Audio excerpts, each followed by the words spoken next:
मेरा नाम विशाल सिंह। मैं आईआईटी खड़गपुर के agriculture and food engineering department से परास्नातक हूँ। वहाँ से पढ़ाई ख़त्म करने के बाद अ, मैं रिसर्च एंड डेवलपमेंट विभाग में रहा, काम किया। उसके बाद वहाँ का प्रोडक्शन विभाग जो था उसमें भी एज ए इंजीनियर उसको भी संभाला। वहाँ काम करते वक्त हमने देखा कि राइस प्रोसेसिंग कैसे होता है, राइस इंडस्ट्री कैसे चलती है। इस सब को जानने के बाद करीब 7 से 8 महीना मैं वहाँ काम किया।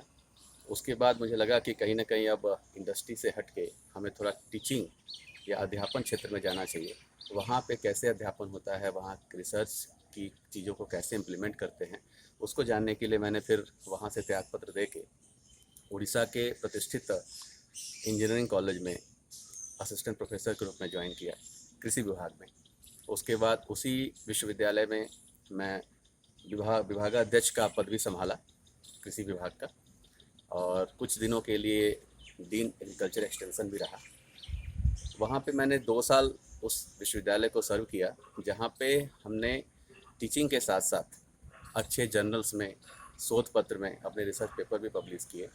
पब्लिश करने के साथ साथ विद्यार्थियों को किस तरह से कृषि में इन्वॉल्व किया जाए, कृषि के विभिन्न आयामों के बारे में उनको क्या बताया जाए, कैसे समझाया जाए कि वो आगे अपनी पढ़ाई का विशुद्ध रूप से प्रयोग किसानों की उन्नति के लिए कर सकें। तो जब मैं वहाँ पे 2 साल रहा, 2 वर्ष में मैंने वहाँ पे सभी विभिन्न आयामों को देखा, उसके प्रैक्टिकल डायमेंशंस क्या हैं उनको स्टडी किया। ये सब करने के बाद हमें लगा कि जितनी आवश्यकता एक, क्योंकि मेरा पूरा पढ़ाई लिखाई कृषि में ही हुआ था, कृषि में ही बीटेक। उसके बाद आईआईटी खड़गपुर जब मैं गया था तो वहाँ पे फूड प्रोसेस इंजीनियरिंग, खाद्य प्रसंस्करण में ही मैंने परास्नातक किया। तो इस कारण से कृषि में विशेष लगाव रहा। और जब मैं अध्यापन क्षेत्र में भी काम किया और इंडस्ट्री क्षेत्र में, सेक्टर में भी काम किया, तो मुझे लगा कहीं ना कहीं हमें जितनी ज़रूरत हमारे कृषि ग्रेजुएट्स की या कृषि में पढ़े लिखे लोगों की अन्य क्षेत्रों में है, बैंकिंग क्षेत्रों में है या सर्विस सेक्टर में है, उससे बहुत ज़्यादा ज़रूरत हमारी ज़मीनी स्तर पर किसानों की उन्नति के लिए कार्य करने के लिए हमारी आवश्यकता है। इसलिए इंडस्ट्री क्षेत्र में काम करने के बाद, अध्यापन क्षेत्र में काम करने के बाद मुझे लगा कि अब हमें ज़मीनी स्तर पर कार्य करना चाहिए। इस उद्देश्य को लेके मैं और हमारे 2-3 मित्र, जिसमें से 2 आईआईटी खड़गपुर से ही उत्तीर्ण हैं, उसके बाद एक मित्र जो हमारे हैं वो भारत के प्रतिष्ठित कृषि विश्वविद्यालय से उत्तीर्ण हैं।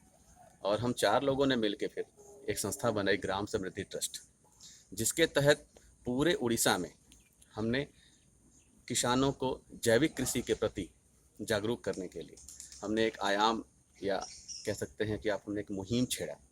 उस मुहिम के अंतर्गत हमारा मुख्य जो उद्देश्य था कि सबसे पहले किसान जाने कि जैविक कृषि क्या होती है, कृषि क्या होती है, और कृषि से किस तरह से लाभ कमाया जा सकता है। कृषि किस तरह से एक ट्रेडिशन ना होके एक प्रोफेशन भी बन सकता है, इसके विषय में हमने इसको, इस उद्देश्य को लेकर शुरू किया। और पिछले, ऐसे तो मुझे जैविक कृषि या कृषि क्षेत्र में काम करते हुए करीब 10 साल हो गए, किंतु सब काम छोड़ के पूर्णकालिक के रूप में मैं आज 8 वर्ष से काम कर रहा हूँ कृषि क्षेत्र में। और हमारी पूरी टीम ने देखा, कुछ मॉडल्स भी बनाए हमने, जिस मॉडल्स के थ्रू आप किसानों को एक अच्छी आय दे सकें। तो जिसमें सबसे अच्छा मॉडल मुझे लगा समन्वित कृषि का, इंटीग्रेटेड फार्मिंग। आप अगर इंटीग्रेटेड फार्मिंग की बात करें तो जैसे कि हम लोग एक अच्छे जॉब में थे, हमारी अच्छी इनकम थी, किंतु हमें लगा कि ऐसा नहीं, कृषि में इनकम नहीं हो सकता।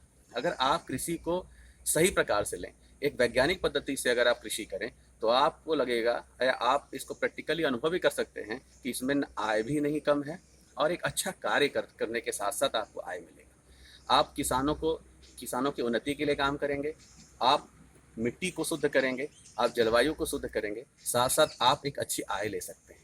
तो इसका सबसे अच्छा मॉडल है इंटीग्रेटेड फार्मिंग। इंटीग्रेटेड फार्मिंग क्या है? इंटीग्रेटेड फार्मिंग में आप विभिन्न कृषि के विभिन्न आयाम, जैसे कि कृषि और उसको हम बोलते हैं agriculture and agriculture allied sector, दोनों को समन्वित कैसे किया जाए। और एक पर्टिकुलर जमीन के टुकड़े पे आप साथ में ही मछली उत्पादन, गौशाला, डेयरी फार्मिंग, उसके साथ दलहन के अन्य के प्रकार की किस्मों की खेती, सीरियल्स क्रॉप्स, उसके साथ साथ पल्सेस, ऑयल सीड्स, इस सब को कैसे एक छोटे से प्लॉट पे आप समन्वित कर सकते हैं। और इससे क्या फ़ायदा होता है कि अगर आपका एक क्रॉप किसी कारण से फेल्योर हो गया, तो आपको दूसरे क्रॉप से अच्छी आय मिल जाती है। तो इससे क्या होता है कि जो किसान, आप मान लीजिए कि 10 एकड़ पे उसने अगर धान की खेती की है, अगर किसी कारण से गलत समय पे वर्षा हो गई या कुछ सिंचाई नहीं हो पाई, तो उसकी पूरी धान की फसल खराब हो जाती है, जिससे क्या होता है किसान बाद में उसने लोन लिया होता है, उसे आत्महत्या करने के तरफ जाना पड़ता है। तो इसके लिए सबसे कारगर उपाय है कि आप समन्वित कृषि या इंटीग्रेटेड फार्मिंग की तरफ जाएं। ये एक बहुत कारगर एक विधि है जिसके थ्रू आप, अगर आपके पास बड़ी लैंड है तो आप 4 एकड़ 5 एकड़ में समन्वित कृषि कर सकते हैं। छोटा जमीन है तो आप 15 से 20 डिसमिल जमीन में, या कह सकते हैं 1/4 एकड़ का 1/4 भाग में भी आप समन्वित कृषि कर सकते हैं। समन्वित कृषि में आप एक साथ कई तरह की फसलें उगाते हैं, और इसके कारण क्या होता है कि कोई अगर एक फसल में आपको नुकसान हुआ तो अगली फसल में आपको लाभ हो जाता है, जिससे कि फार्मर्स या किसान कभी भी उस स्थिति में नहीं पहुंचता कि उसे किसी और आत्म हत्या या किसी और विषय में सोचना पड़े। उसे कहीं ना कहीं से आय, एक सुनिश्चित आय प्राप्त होती है। तो हमें जब लगा कि हम एक अच्छी नौकरी से कृषि में आए और बहुत खुश हैं कि कम से कम अगर हम इस पिछले 8 सालों की बात करें तो हम इस 8 सालों में 20,000 के आसपास किसानों को हमने प्रशिक्षित किया है जैविक कृषि में और समन्वित कृषि में। और वो 20,000 किसानों में से आज भी बहुत लोग हमारे टच में हैं, और उसमें से करीब करीब अगर हम बताएं तो 500 से 600 किसान जो हैं आज वो एग्री एंटरप्रेन्योर के रूप में उड़ीसा में जाने जाते हैं। और वो समन्वित कृषि में एक साथ ही उस पॉन्ड में मछली उत्पादन भी करते हैं, वहाँ पे उन्होंने डक फार्मिंग भी कर रखा है, उसके ऊपर एक पोल्ट्री फार्मिंग का लेयर लगाया है। तो पोल्ट्री का जो लेटर्स होता है वो फीस के लिए फीड के रूप में हम इस्तेमाल करते हैं। और उस जो पॉन्ड का पानी होता है, क्योंकि उसमें पोल्ट्री का एक्सकटा, डक फार्मिंग का जो करते हैं तो डक का एक्सकटा, ये सब उसमें मिला हुआ होता है। तो उस पानी को जब हम सिंचाई के रूप में के लिए इस्तेमाल करते हैं तो आप यकीन मानिए कि जो हम अन्य फसल लगाए रहते हैं उसमें किसी भी तरह की फर्टिलाइजर की आवश्यकता नहीं होती, क्योंकि उस पानी में ही इतने न्यूट्रिएंट्स मिले हुए हैं जो फसल को पर्याप्त पोषण देती है। तो आप देखेंगे कि हमारा सिंचाई भी हो जाता है, हम मछली उत्पादन भी कर लेते हैं, हम डक फार्मिंग करके कुछ अंडे भी प्राप्त करते हैं, सिंचाई का पानी भी हम अपने अन्य फसल के लिए यूज कर लेते हैं, और उसमें किसी अन्य न्यूट्रिएंट्स देने की आवश्यकता नहीं होती। तो हम इसी को पूरे उड़ीसा में आज 8 सालों से प्रमोट कर रहे हैं। और इस प्रमोशन में हमें एक लाभ हुआ कि किसानों के अंदर एक आत्मविश्वास पैदा हुआ कि नहीं, किसानी जो है ऐसा प्रोफेशन नहीं जिसमें कि किसी को कुछ नहीं प्राप्त हुआ तो हम किसान बन गए, ऐसा नहीं है। अब युवाओं की जो दिशा और दशा, सोच जो है वो दोनों तीनों बदल रही है। और बहुत से जो से युवा हैं जो बहुत अच्छी पढ़ाई करने के बाद भी आज अपने गांव की तरफ लौट रहे हैं। वो चाहते हैं कि उनके किसान आत्मनिर्भर बने और उन किसानों के पास वैज्ञानिक पद्धति हो जिसके थ्रू वो खेती करें और खेती को व्यवसाय के रूप में लें। उसके लिए इंटीग्रेट फार्मिंग की तरफ मैं सबका ध्यान आकर्षित करना चाहूँगा, जो हम उड़ीसा के करीब करीब आज 5 जिलों में इस मॉडल को सक्सेसफुली, सफलतापूर्वक हम इसको इम्प्लीमेंट कर चुके हैं। और वो किसान भी बहुत खुश हैं जो इस खेती को कर रहे हैं। तो हमें लगता है कि आगे आने वाले समय में युवाओं को इस दिशा में सोचना चाहिए और कृषि को एक आकर्षक व्यवसाय, एक आकर्षक प्रॉफिटेबल प्रोफेशन के रूप में देखना चाहिए, ना कि एक ट्रेडिशन में कि चलो यार खेती तो कर ही लेंगे, ऐसा नहीं है।